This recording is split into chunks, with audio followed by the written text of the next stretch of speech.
En este día, amigo oyente, continuamos nuestro viaje por el libro del profeta Jeremías y llegamos al séptimo capítulo, al capítulo 7, y creemos que es necesario que nos orientemos nuevamente en este libro, y esto hará de lo que tenemos ante nosotros algo con mayor significado, aun cuando sea algo quizá mecánico.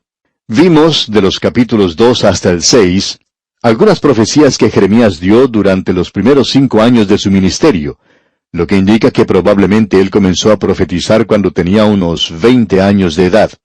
Y a propósito, quisiéramos decir aquí que aunque estamos pasando por algunos de estos mensajes con alguna rapidez y no estamos leyéndolos todos, debido a que debemos continuar en nuestro programa para cumplir el período de 5 años, le aconsejamos, amigo oyente, que usted lea todos y cada uno de los pasajes que estamos estudiando para que pueda tener el aspecto completo de lo que estamos hablando antes y después del estudio, para que así se familiarice bien con el contenido, y entonces tenga para usted un mejor sentido lo que estamos diciendo.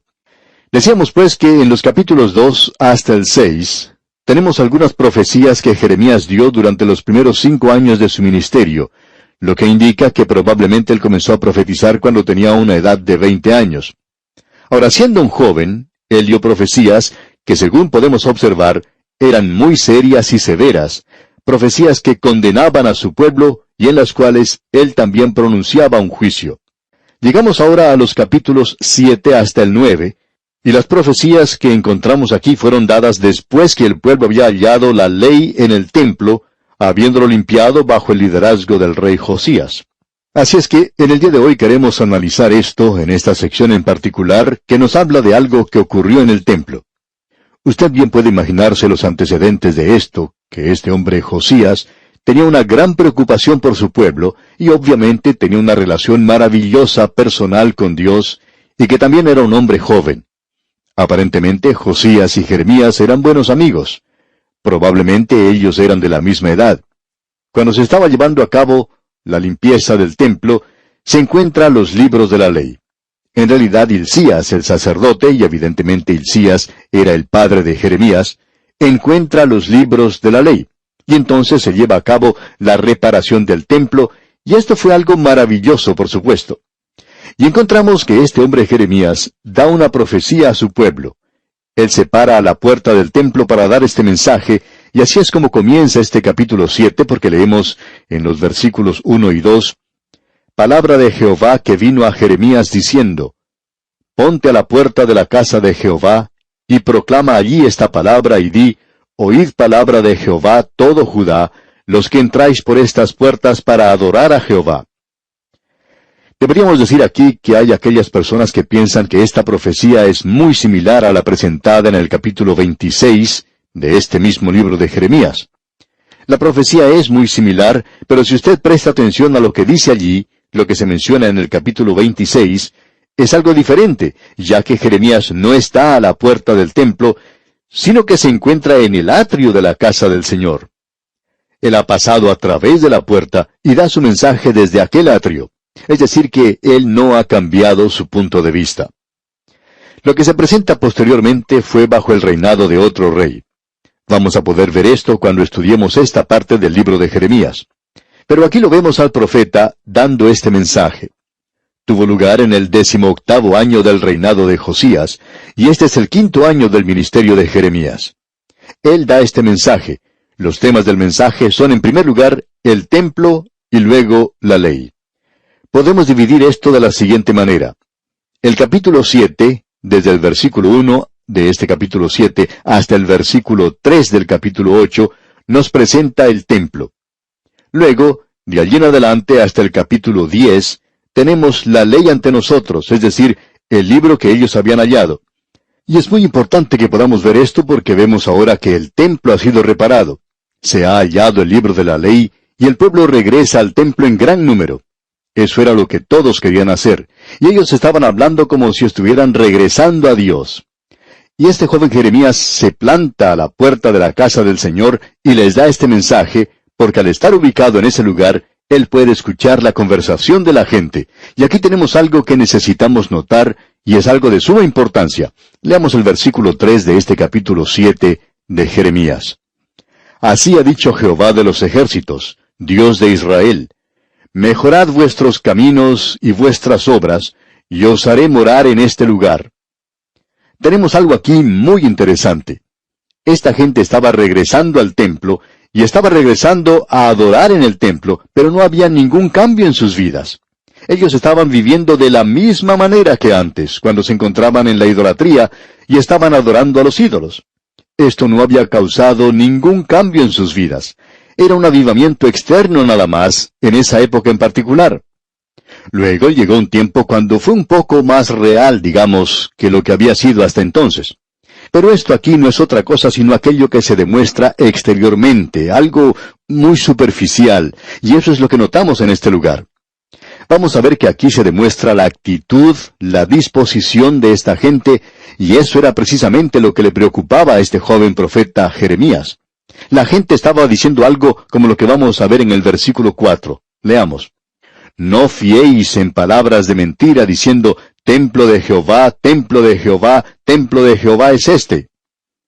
Usted se puede imaginar cómo se sentía la gente cuando esto sucedió. Ellos iban de un lugar a otro y decían, bueno, mira, qué lindo que luce este templo.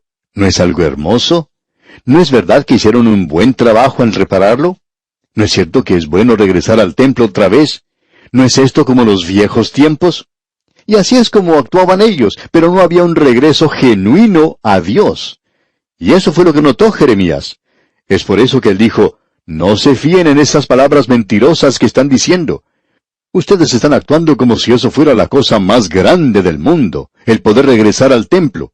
Pero en realidad ellos estaban regresando no solamente al templo, sino que también estaban regresando a los servicios en el templo. E instituyeron la fiesta. Ellos tuvieron la fiesta de la Pascua. Ellos pasaron por eso. Amigo oyente, si usted regresa allá al segundo libro de Crónicas, y lee lo que sucedía alrededor de ese tiempo en particular, hallará que esto es de mucha ayuda. No vamos a tomar el tiempo para hacer esa lectura aquí, pero usted debería comenzar a leer el capítulo 34 del segundo libro de Crónicas y continuar leyendo hasta el capítulo 35. Y entonces usted puede leer que en los versículos 18 y 19 del capítulo 35, en el segundo libro de Crónicas dice, Nunca fue celebrada una Pascua como esta en Israel desde los días de Samuel el profeta, ni ningún rey de Israel celebró Pascua tal como la que celebró el rey Josías, con los sacerdotes y levitas y todo Judá e Israel, los que se hallaron allí juntamente con los moradores de Jerusalén. Esta Pascua fue celebrada en el año 18 del rey Josías.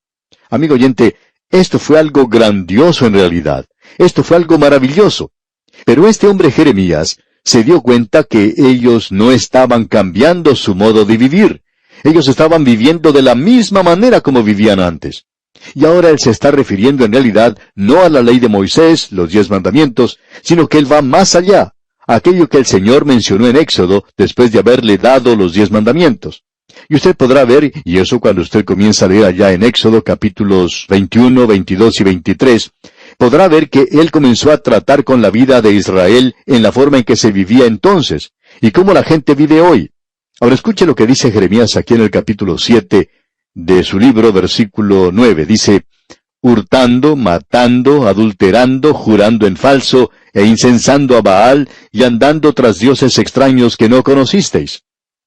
Lo interesante aquí es que mucha de esa gente iba al templo y estaba hablando de lo maravilloso que era, pero al mismo tiempo iban y adoraban al dios Baal. Sus vidas no habían cambiado. Ellos estaban robando, hurtando, matando, adulterando, jurando en falso, y este hombre detectó eso, y está hablando en cuanto a eso, de que era necesario que ellos cambiaran su forma de vivir y la misma filosofía que tenían. El pensamiento que encontramos aquí es el siguiente, que ya que el templo había sido reparado, y ellos por lo menos estaban saludando a Dios con sus sombreros en el día del sábado, que de alguna forma u otra eso era lo necesario y que Dios los iba a proteger ahora. Bueno, cuando un pueblo se vuelve genuinamente, honestamente y regresa hacia Dios, Él le protegerá. Pero amigo oyente, ellos estaban poniendo su confianza en hechos que no eran hechos. Ellos pensaban que ya habían reedificado el templo. Y usted recuerda que ellos recogieron una gran ofrenda para eso. Muchas personas habían dado para eso. Bueno, ellos pensaban que ya todo estaba arreglado.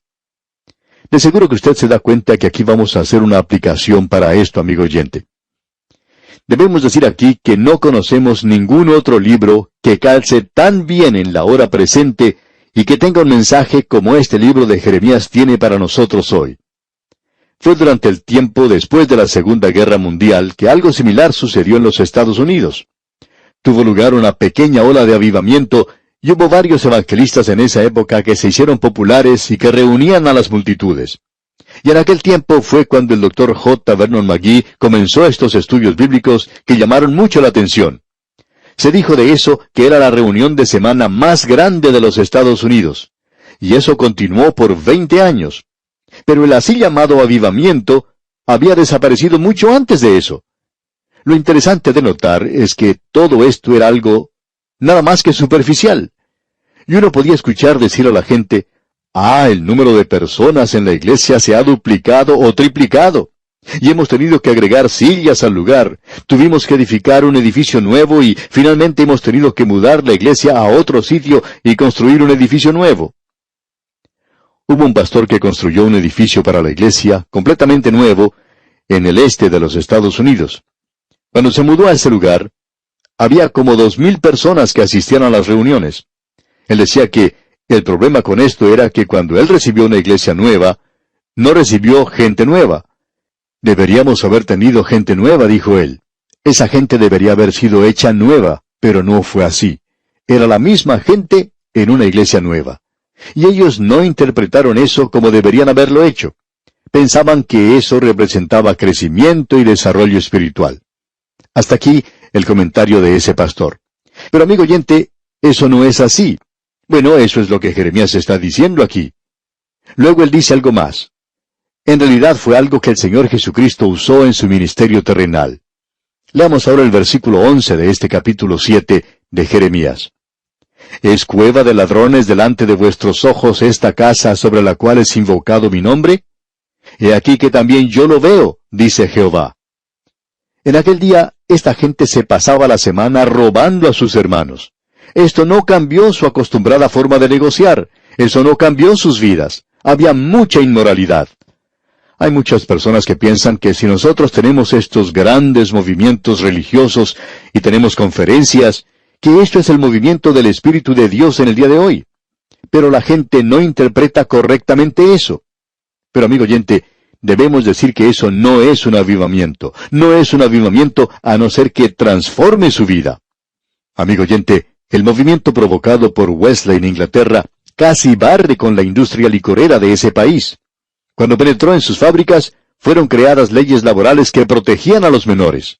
Quisiéramos ver un movimiento laboral en el día de hoy que alcance hasta las zonas más pobres de la ciudad. Sin embargo, cuando un gobierno dice que va a ayudar en las villas miserias, no ocurre allí ninguna otra cosa sino malversación de fondos y cosas por el estilo. Es necesario tener un avivamiento, y un avivamiento puede cambiar cosas como esas. Es lo único que puede hacerlo. Bueno, de eso es de lo que habla Jeremías. Ese es su mensaje. Y usted puede darse cuenta de lo popular que era ese joven cuando se puso de pie allí a las puertas del templo, mencionando cosas como estas. Uno se lo puede imaginar allí. Una figura solitaria, con el corazón quebrantado por el mensaje que está presentando. Sin embargo, él lo da. Y eso causa un avivamiento parcial. Ahora, en el versículo 16 de este capítulo 7 de Jeremías leemos, Tú pues, no ores por este pueblo, ni levantes por ellos clamor ni oración, ni me ruegues, porque no te oiré. Dios le está diciendo que no es necesario que ore por ese pueblo hasta cuando ese pueblo se vuelva a Dios. Y creemos que hay ocasiones cuando uno no necesita orar por otras personas. En cierta ocasión, un predicador fue a visitar un miembro de su iglesia que estaba en el hospital enfermo y decidió orar por él. Un hombre que estaba a su lado le dijo, ¿podría usted orar por mí también? Y el pastor le contestó, bueno, no sé, y a la vez le pregunto, ¿es usted creyente?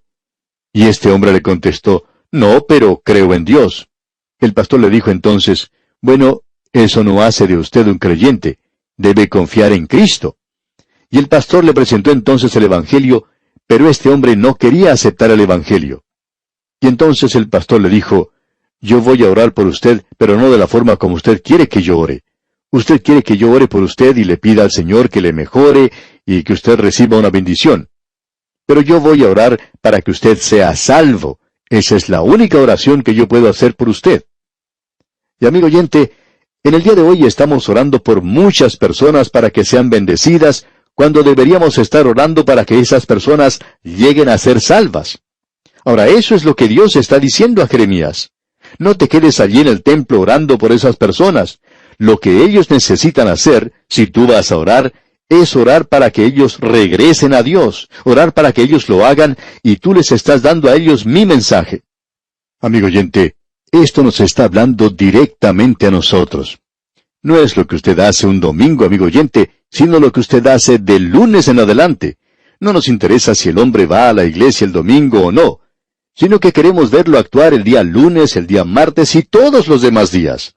Allí es donde uno puede juzgar si esa persona es genuina, honesta o no.